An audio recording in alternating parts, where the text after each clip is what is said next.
चर्चा होगी। केंद्र सरकार संसद के दोनों सदनों में राम मंदिर पर चर्चा कराएगी। पहले सदन में एक बिल लाया जाएगा। साथ ही आपको बता देते हैं कि दोनों सदनों के बीजेपी सांसदों के लिए व्हीप जारी किया गया है। सदन में मौजूद रहने के लिए संसद के बजट सत्र का अंतिम दिन है। ऐसे में राम मंदिर पर धन्यवाद प्रस्ताव आ रहा है और उस पर चर्चा भी संभव है।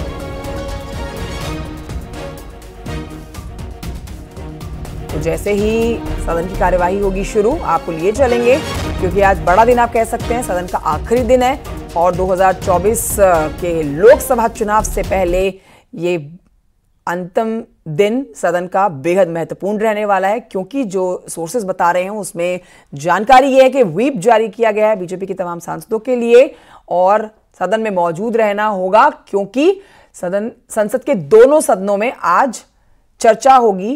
केंद्र सरकार संसद के दोनों सदनों में राम मंदिर पर चर्चा कराने जा रही है। ऐसे में दोनों सदनों में बीजेपी के सांसदों को मौजूद रहना होगा। जय श्री राम संसद में आज एक बार फिर से गूंजेगा ये नारा, क्योंकि दोनों सदनों में राम मंदिर पर चर्चा आज संभव है और 4 घंटे चर्चा का अनुमानित समय बताया जा रहा है। प्रधानमंत्री नरेंद्र मोदी धन्यवाद देंगे।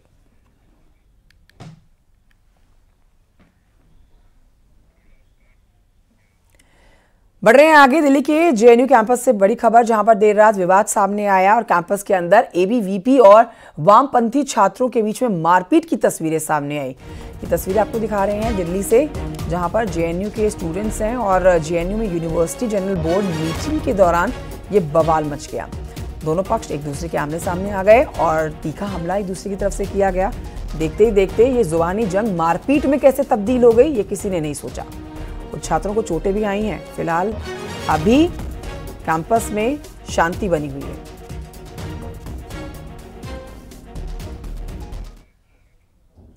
खबर आगरा से, जहां पर एडीओ ने बीडीओ के खिलाफ कराया मुकदमा दर्ज। समीक्षा बैठक के दौरान अभद्रता करने का मुकदमा दर्ज हुआ है। बीडीओ अनिरुद्ध सिंह चौहान पर डीएम से अभद्रता का आरोप है।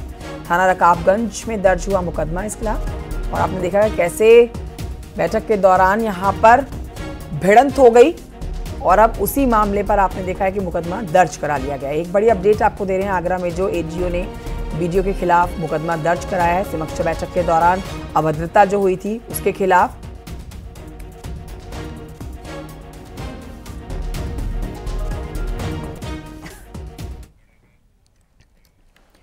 आगे बढ़ रहे हैं, खबर हल्द्वानी से, जहां पर आपने देखा गुरुवार को बवाल हुआ और अब हालात जो है वो सामान्य है।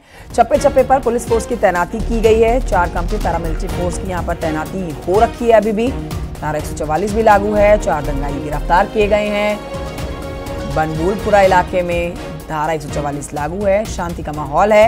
इंटरनेट सेवाएं आज भी बंद रहेंगी। ये आपको अभी की अपडेट दे रहे हैं। हल्द्वानी हिंसा के बाद पूरे इलाके में जो तनाव बना था अब वो अंडर कंट्रोल है।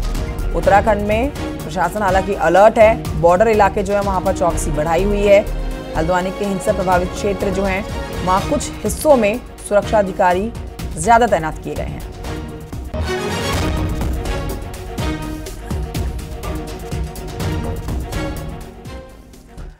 इस पर आपको एक और बड़ी अपडेट दे देते हैं कि हल्द्वानी हिंसा पर बीएसपी अध्यक्ष मायावती ने एक्स पर एक पोस्ट जारी किया। कहती हैं कि उत्तराखंड राज्य के हल्द्वानी में हुई हिंसा और उसमें जान माल की हुई क्षति अति निंदनीय है और चिंताजनक है। अगर सरकार, प्रशासन व खुफिया तंत्र सतर्क होता तो ये घटना को रोका जा सकता था। सरकार इसकी उच्च स्तरीय जांच कराए, अमन चैन कायम करे।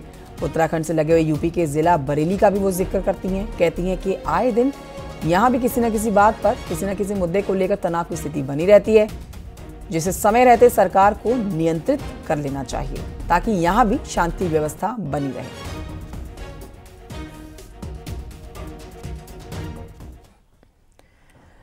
उधर बरेली में कल आपने देखा गिरफ्तारी देने पहुंचे तौकीर रजा के साथ में लोगों ने हंगामा किया, जिसके बाद अब करीब 60 लोगों के खिलाफ केस दर्ज हुआ है। तौकीर रजा के समर्थकों पर श्यामगंज में 4 लोगों की पिटाई और बाइक में तोड़फोड़ करने का आरोप है। तस्वीरें कल की आप देख रहे हैं। पीड़ितों की तहरीर पर मारपीट, अभद्रता और बवाल की धाराओं में करीब 60 लोगों के खिलाफ एफआईआर दर्ज हुई है। बारादरी थाना पुलिस ने कई गंभीर धाराओं में केस दर्ज कर लिया। तौकीर रजा ने कल गिरफ्तारी देने के बाद जो बात कही थी, उसके बाद आपने देखा कि पुलिस ने तौकीर को गिरफ्तार नहीं किया और घर भेज दिया। यूपी में दंगा भड़काने की एक और कोशिश नाकाम की गई।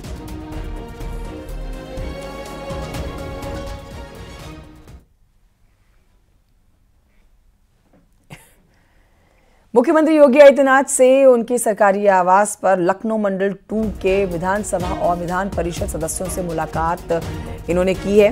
ये एक और बड़ी जानकारी आपको आज की दे रहे हैं। सीएम योगी ने लखनऊ मंडल के विधायकों और एमएलसी से लोकसभा चुनाव को लेकर फीडबैक लिया है।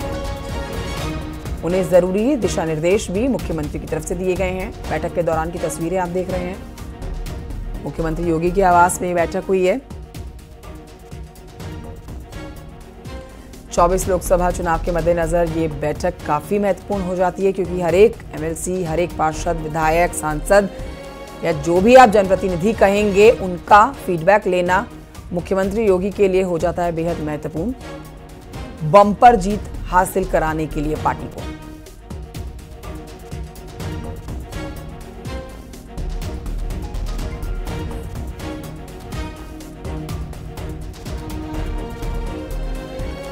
तो ये तस्वीरें आप देख रहे हैं। ये तस्वीरें आज की तस्वीरें हैं, एक्सक्लूसिव तस्वीरें आप देखेंगे। मुख्यमंत्री योगी आदित्यनाथ अपने सरकारी आवास पर लखनऊ मंडल 2 के विधानसभा और विधान परिषद सदस्यों के साथ मुलाकात कर रहे हैं।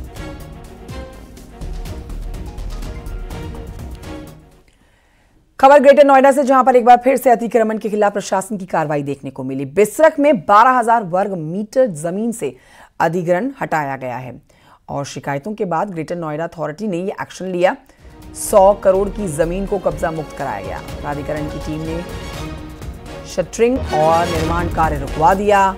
अथॉरिटी ने बिसरख थाने में लिखित शिकायत भी दी।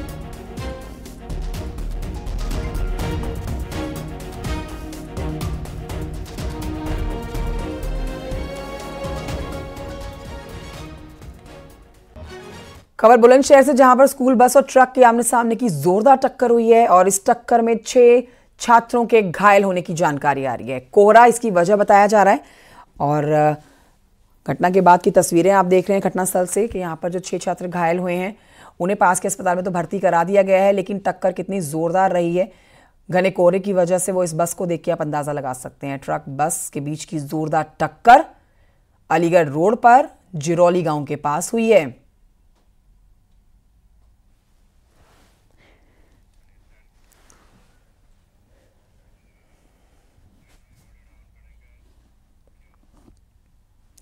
रामनगरी में आस्था का जन सैलाब उमड़ा हुआ है। मौनी अमावस्या के स्नान के बाद प्रयागराज से बड़ी संख्या में श्रद्धालु रामनगरी पहुंचे हुए हैं। ये तस्वीरें हम आपके सामने रख रहे हैं। रामनगरी अयोध्या से भीड़ को काबू करना मुश्किल होता हुआ नजर आ रहा है। स्थानीय लोगों की भी परेशानी बढ़ी हुई है। बैरियरों पर तैनात सुरक्षा बल के लिए भीड़ कंट्रोल करना एक बड़ा चैलेंज बना हुआ है। मौनी अमावस्या के बाद प्रयागराज से स्नान करके बड़ी संख्या में श्रद्धालु रामनगरी पहुंच रहे हैं।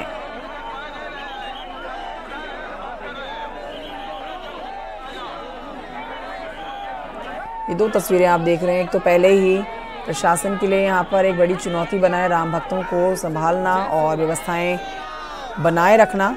अब दूसरी तरफ मौनी अमावस्या, जिसका संयोग बहुत सालों के बाद जो बना है, उसमें गंगा स्नान करने के बाद कूच कर रहे हैं श्रद्धालु, ये भक्त भगवान श्री राम के दर्शन करने के लिए अयोध्या। एक्सक्लूसिव तस्वीरें आप देखिए। जय श्री राम का नारा लगाते ये हजारों सैकड़ों की संख्या में जो यहाँ मौजूद हैं लोग भगवान श्री राम के दर्शन करने के लिए पहुंचे हुए हैं।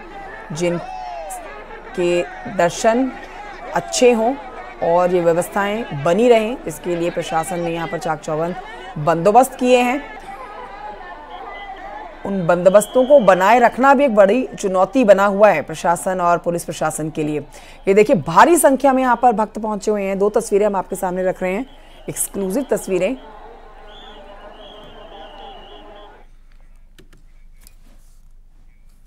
छोटे से ब्रेक के लिए यहाँ रुकना होगा, जल्द लौट रहे हैं।